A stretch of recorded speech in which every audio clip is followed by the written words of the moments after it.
What bro, this is very wrong bro, lady super star அப்படின்னாக்க இந்த நாய் வந்ததால அந்த நாய் வர சொல்லலையா? கூல் சுரேஷ் தனிச்சு நிப்பேன், என் கூட இப்படி வயதானவங்களுக்கு டிஸ்டர்ப் பண்றதுக்காக நான் கட்சி நடத்தல.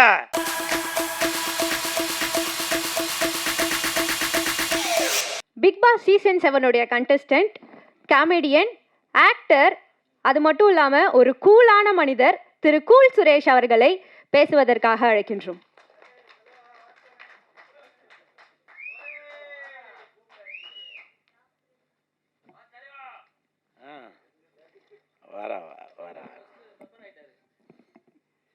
இல்லை, எல்லாருமே நம்ம கட்சியில் உறுப்பினர்கள் தான்.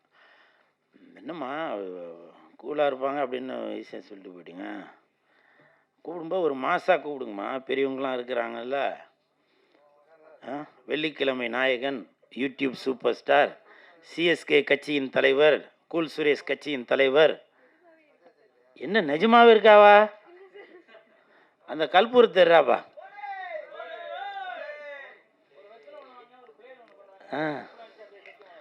ஆமாம். ஸோ இதெல்லாம் நமக்கு இருக்குதுமா. அது மட்டும் இல்லை, டாக்டர் கூல் சுரேஷ், இதெல்லாம் இருக்குது. அதனால் அடுத்த தடவை கூப்பிடும்போது கூப்பிடுவோம். உங்கள் பேர்? மோகனா. மோகனாக்கு வெந்து தணிந்தது காடு, மோகனாக்கு வணக்கத்தை போடு. பேய் கொட்டு அந்த படத்தோட ஆடியோ ரிலீஸ்க்கு தான் நான் வந்திருக்கேன். மேடையில் பெரியவங்க முன்னாடி பேசுகிற அளவுக்கு நம்ம அவ்வளோ பெரிய பேச்சாளர் இல்லை. தயவு செஞ்சு நீங்களே ஒரு தடவை கை தட்டிடுங்க.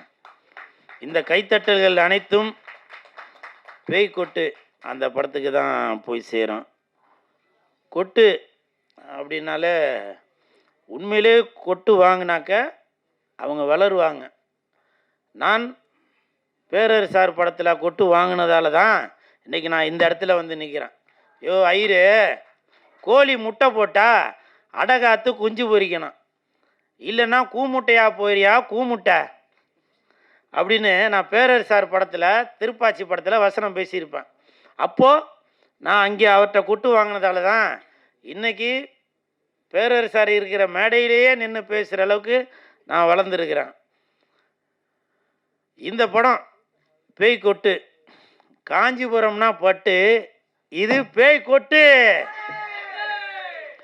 சாப்பிட தேவை தட்டு, இந்த படம் பேய் கொட்டு. இனிப்புனா லட்டு, இந்த படம் பேய் கொட்டு.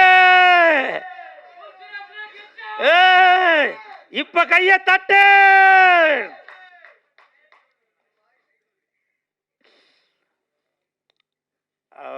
மேடம் வந்து ஏதோ 32 ஏதோ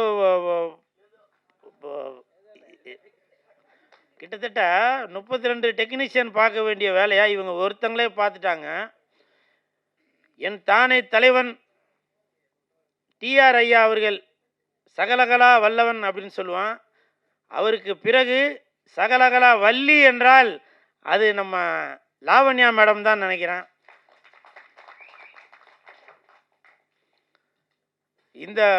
இந்த மாசத்துல மகளிர் தினம், இந்த மகளிர் தினம் இந்த மாசத்துல இந்த மேடம் இந்த மாதிரி எல்லா திறமையும் உள்ள 10 அவார்டு வாங்கியிருக்கதா சொன்னாங்க. எனக்கு தெரிஞ்சு 12 அவார்டு, 11வது அவார்டு நம்ம பேரரசார் அவர்கள் கொடுத்துருக்காங்க. 12வது அவார்டு ஜாகுவார் தங்கம் அவர்கள் கொடுத்துருக்காங்க, மாஸ்டர் அவர்கள். 13வது அவார்டு இந்த கூல் சுரேஷ் கொடுக்குறான். மேடம், இன்னும் நீங்கள் பல அவார்டு வாங்கிட்டே வரணும். இன்றைக்கி நான் மேடைக்காக சொல்லலை, உண்மையிலேயே நோபல் வேர்ல்டு ரெக்கார்டில் உங்களுக்கு நான் பரிந்துரை பண்ணி உங்களுக்கு நான் இந்த படத்துக்காக அவார்டு வாங்கி தரேன். அப்படி ஒரு வேளை வாங்கி தரலைன்னா, அதாவது நான் அவர் பேசும்போது நான் பேசிகிட்டு இருந்தேன், அதுக்கு பதிலாக நீ பேசும்போது நானும் பேசுகிறேன்டா. வாங்கிட்டீங்களா? சரி, வாங்கினா இன்னொரு தடவை கொடுக்க சொல்கிறேன் மேடம். அவார்டு வாங்கிறதுக்கு என்ன இதுவாக வேணும்? அவார்டு வாங்கிறதுக்கு இப்போ உள்ளதுக்கு திறமையே தேவையில்லை. இப்போ உள்ளதுக்கு ரெக்கமெண்டேஷன் இருந்தாலே போதும், அவார்டு கொடுத்துக்கிட்டே இருப்பாங்க. ஆனால் இந்த லாவண்யா மேடம் அவர்கள் இங்கே பாருங்க, பொய் புரட்டு எதுவுமே இல்லை. 32 டெக்னீஷியன் பார்க்க வேண்டிய வேலை இவங்க ஒருத்தங்களே பார்த்துருக்காங்க. கதை, திரைக்கதை, வசனம், ஒளிப்பதிவு, எடிட்டிங்கு, இசை எல்லாமே அவங்களே பார்த்துருக்காங்க. ஸோ இவங்களுக்கு என் மனமார்ந்த வாழ்த்துக்கள். ஏன்னா பேய் கொட்டு அப்படின்னு நானே மேடம்கிட்ட கேட்டேன், என்ன மேடம் பேய் கொட்டுன்னு பேர் வச்சுருக்கீங்களே அப்படின்னு. இல்லை இப்படி இப்படி கொட்டுவோம் இல்லையா அந்த இதுதான் அப்படின்னு. இதில் படத்தில் நடித்தவங்க யாரையுமே காணோம், ஏன்னு கேட்டேன். ரொம்ப கொட்டிட்டாங்க. ரொம்ப கொட்டிட்டீங்களா ஸ்பாட்டில்? ஏன் எல்லாரும் இதில் நடித்தவங்களாம் வரல சொல்லுங்கள். எல்லோரும் எப்படி இருந்தாலும் சம்பளம் வாங்கியிருப்பீங்க. வெளியூரில் இருந்தாக்க இன்னும் எல்லாருமேவா வெளியூரில் இருக்கீங்க? ஷூட்டிங் இருந்தாக்க இப்போ ஷூட்டிங் வந்திருப்பீங்கள? ஏன் இந்த படத்திற்கு இந்த மேடம் லாவண்யா மேடம் அவர்கள் பேய்கொட்டுன்ற படத்திற்கு உடல் பொருள் ஆவி அனைத்தும் மட்டும் இல்லாமல் பணத்தையும் செலவு பண்ணி இதில் அவ்வளோ பேரை நடிக்க வச்சுருக்காங்க. அவங்க யாராச்சும் வந்திருக்கணும்ல, ஏன் வரல? இது என்னுடைய ஆதங்கம். வந்திருக்காங்க. ஆனால் போஸ்டரில் போட்டிருக்கவங்க யாரையும் காணோம். அந்த நாய் வந்திருக்கா மேடம், பின்னாடி ஒரு நாய் ஒன்று இருக்கா, வெள்ளை கலர், அது பார்த்தீங்களா? இந்த நாய் வந்ததால் அந்த நாய் வர சொல்லலையா? அதானே மேடம் சொல்கிறீங்க? இல்லை மேடம், பரவாயில்ல மேடம். இந்த நாய் நன்றி உள்ள நாய், இந்த நாய் பாசமான நாய், புரியுதுங்களா? இந்த படத்தில் நடிக்காட்டியும் வாலாட்டிக்கிட்டு வந்திருக்க இந்த நாய் எப்பவுமே பாசமும் நேசமும் சினிமாவுக்காக உடல் பொருள் ஆவியும் அனைத்தையும் கொடுக்கறதா இந்த நாய். கூல் சுரேஷ் என்ற அந்த நாய், புரியுதுங்களா? கமெண்ட்ல இப்போ உங்களுக்கே க்ளூ கொடுத்துட்டேன்னு நினைக்கிறேன். இந்த நாய் எதுக்கு கத்தினே இருக்கிறான் அப்படின்னு, இல்லையா? பார்த்தீங்களா? இன்னும் பிரீடா எப்பா? நான் அதையும் சொல்றேன், அதையும் க்ளூ கொடுக்குறேன். டாபர்மேன் சந்தோஷமா? இல்லை ராஜபாளையம் நல்லா வீரமாக வைக்கலாமா? இப்படி நீங்களே எந்த நாய் வேணும். ஆனால் நாய் என்பது நன்றி உள்ளது. உங்களுடைய வீட்டை எப்படி பாதுகாத்துட்டு இருக்கோ அதே மாதிரி தான் இன்னைக்கு சினிமா இண்டஸ்ட்ரியில் வெள்ளிக்கிழமை ஆனாக்க தியேட்டரில் போய் மக்கள் வரவேற்கிறதுக்காக பாதுகாத்துட்டு இருக்க தான் இந்த கூல் சுரேஷ் என்ற நாய். அது இந்த படத்தோட பேய், புரியுதா? அதனால இந்த படத்தில் நடித்தவங்க தயவு செஞ்சு இன்னைக்கு நீங்கள் ஆடியோ ரிலீஸுக்கு வராட்டியும் உங்களுடைய ஃபோனில் ஒரு வீடியோவாக எடுத்து இந்த மாதிரி, எப்போ மேடம் படம் ரிலீஸு? வருகின்ற 21ஆம் தேதி, மார்ச் 21ஆம் தேதி உலகமெங்கும் ரிலீஸ் ஆகிற இந்த பேய்கொட்டுன்ற படத்தில் நடித்தவங்க தயவு செஞ்சு நீங்கள் வந்து ஒரு செல்ஃபியில் ஒரு வீடியோவாக எடுத்து இந்த படத்தை வந்து பாருங்கள் அப்படின்னு சொல்லுங்கள். நீங்களும் படம் பார்க்கறதுக்கு தேட்டருக்கு வாங்க, சரிங்களா? நீங்கள் சொன்னால் சரிதாங்க. அதே மாதிரி சிஎஸ்கே கட்சி, கூல் சுரேஷ் கட்சி பேரர் சார் அவர்கள் சொன்னாங்க. உண்மையிலேயே இது வரைக்கும் நான் பல மேடைகளுக்கு போயிருக்கேன். காம்பேர் பண்ணுறவங்க தான் மேடைக்கு வாங்கன்னு சொல்லுவாங்க. ஆனால் அஜித் சார், விஜய் சார், இன்னும் பல ஜாம்பவான்களை வச்சு இயக்கிய பேரர் சார் அவர்கள் என்னை மேடைக்கு வாங்க அப்படின்னு சொன்னது அது வந்து எனக்கு மிகப்பெரிய சந்தோஷம். இன்றைக்கி வந்து அது ரெக்கார்ட் ஆகிருக்கும். எனக்கு பல தலைமுறை தாண்டினாலும் பேரர் சார் என் பேரை சொல்லி மேடைக்கு வாப்பா அப்படின்னு சொல்லியிருக்காரு. ஏன்னா ஒருத்தங்க கை கொடுத்து தூக்கி விட்டாதான் நம்ம அடுத்த கட்டத்துக்கு போக முடியும். அப்படி என்னுடைய பேரை தட்டு, அப்படி என்னுடைய பேரை கூல் சுரேஷ் நீங்கள் மேடைக்கு வாங்க அப்படின்னு சொல்லியிருக்காரு. உண்மையிலேயே அது எனக்கு வந்து ரொம்ப ரொம்ப ரொம்ப ரொம்ப சந்தோஷப்படுறேன். அது மட்டும் இல்லை, என்னுடைய கூல் சுரேஷ் கட்சி, சிஎஸ்கே கட்சி, அப்படி ஒரு கட்சி இருக்குது அப்படின்னு மக்களுக்கு கொண்டு போய் சேர்ப்பதற்கு இன்னைக்கு சாரோட வாயிலேருந்து அந்த பொன்மொழி, அந்த இனிப்பான வார்த்தை வந்திருக்கு. அது வந்து எனக்கு தெரிஞ்சு பிஜேபி கூட கூட்டணியா என்றது தெரியல, ஏன்னா சாரோட வாயில் வந்ததுனால. இருந்தாலும் ட்ரம்ப் கூட இருந்தாலும் மக்களுக்கு நன்மைகள் செய்வதற்காக இந்த கூல் சுரேஷ் கட்சி எப்போவுமே காத்து கொண்டு தான் இருக்கும். அப்புறம் நிறையா பேர் சொன்னீங்க திராவிடம் பேர் வச்சு வைப்பாங்க, இல்லை வேறு எதனா ஜாதி பேர் வச்சு இப்படிலாம் வைப்பாங்க அப்படின்னு. எதற்காக நான் கூல் சுரேஷ் அப்படின்ற பேரை வச்சுருக்கேன் அப்படின்னாக்கா, எனக்கு மற்றவர்கள் பெயரை வைத்து அந்த வேலை செய்யணுன்ற எனக்கு எண்ணம் இல்லைங்க. மக்களுக்கு உழைக்கிறதுக்காக தான் இந்த கூல் சுரேஷ் இருக்கிறேன். அதனால தான் நாளைக்கு ஏதாவது ஒரு பிரச்சனை என்றாலும் கண்டிப்பாக இந்த கூல் சுரேஷ் தான் வந்து நிற்பேன். நீங்கள் ஒரு பேர் வச்சுருக்கீங்களே, இறந்தவங்க பேர் வச்சாலும் சரி, இல்லை இறக்காதவங்க பேர் வச்சிருந்தாலும் சரி, அவங்க கல்லறையில் வந்து நின்று உங்களுக்காக போராட போகிறதில்ல. உடல் பொருள் ஆவி அனைத்தும் உள்ள இந்த கூல் சுரேஷ் வந்து தான் உங்களுக்காக போராட போகிறது. அதனால தான் அடுத்தவங்க பேரை வச்சு நான் ஏமாத்த நினைக்கல.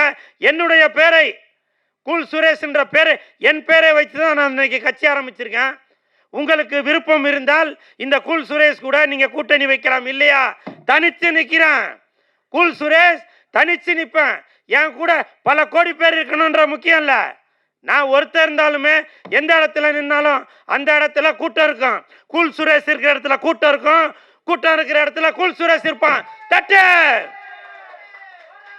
கோட்டும் கோழி பிரியாணியும் கொடுத்து கட்சிக்கு சேர்க்கிற ஆள் இல்லை இந்த கூல் சுரேஷ். பல கோடிகளை வைத்து மாநாடு நடத்தி அந்த இடத்துல டிராஃபிக் ஜாம் பண்ணி மக்களை போக விடாம ஒரு ஒரு மருத்துவமனைக்கு போறவங்களோ இல்லை ஒரு ஹாஸ்பிட்டலுக்கு இல்லை ஒரு ஸ்கூலுக்கு போறவங்களோ இப்படி வயதானவங்களுக்கு டிஸ்டர்ப் பண்றதுக்காக நான் கட்சி நடத்தல. புரியுதுங்களா? தெரு தெருவா வந்து நிற்பேன். அதுதான் கூல் சுரேஷ். நான் பாட்டுக்கா கோடிக்கணக்கில் மக்களை சேர்த்து வச்சு நான் வந்து ஒரு செல்ஃபி எடுத்து அதை காமிச்சு இதை காமிச்சு பண்றதும் இல்லை இந்த கூல் சுரேஷ் கட்சி. புரியுதுங்களா? கூல் சுரேஷ் கட்சி என்பது உங்களுக்காகவே உழைப்பதற்காகவே உருவாக்கப்பட்டதுதான் இந்த கூல் சுரேஷ் கட்சி. 26 பாருங்க, 2026 பாருங்க, நீங்க என்ன நினைக்கிறீங்களோ அது நடக்கும். நான் இது சும்மா மேடைக்காக சொல்லல நான். புரியுதுங்களா? என்ன சார் கேட்டீங்க? சார், நான் குல்லா போடுற ஆள் இல்லை சார். புரியுதுங்களா? என் கூட இருக்கவங்க எல்லாமே அல்லாஹ் கூட இருக்கிறவங்க தான். புரியுதுங்களா? What bro, this is very wrong bro. What bro, this is very wrong bro. புரியுதுங்களா? Cool bro, this is very wrong bro, I am cool bro. புரியுதுங்களா? அதே மாதிரி நம்ம லாவண்யா மேடம் அவங்க வந்து இந்த மகளிர் தினத்தில் இந்த மாதத்தில் ஒரு சிறப்பான வேலையை செய்து இன்றைக்கி படம் ரிலீஸ் பண்ணியிருக்காங்க. இப்போ சமீபத்தில் ஒரு வார காலமாக பார்த்தீங்கன்னாக்கா லேடி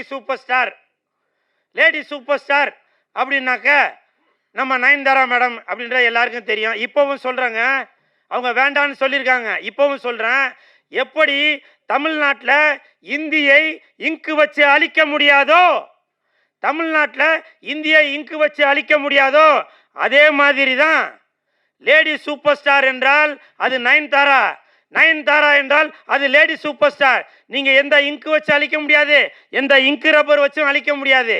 தமிழ், தெலுங்கு, மலையாளம், ஹிந்தி வரைக்கும் போயிட்டாங்க லேடி சூப்பர் ஸ்டார் நம்ம நயன்தாரா அவர்கள்.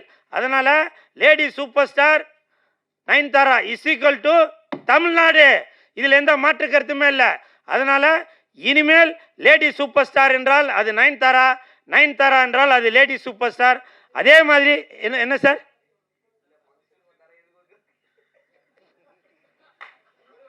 What bro, I am cool bro, this is very wrong bro.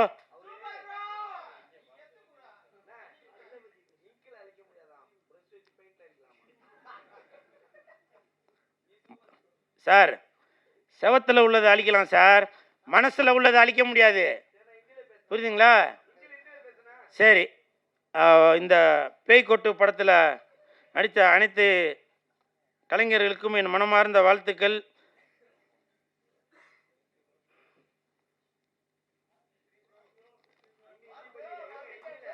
இல்லை ப்ரோ, பேப்பர் காலி ப்ரோ, பேப்பர் காலி. 26 ஐயா ஜாலி. தட்டு. தேங்க்யூ.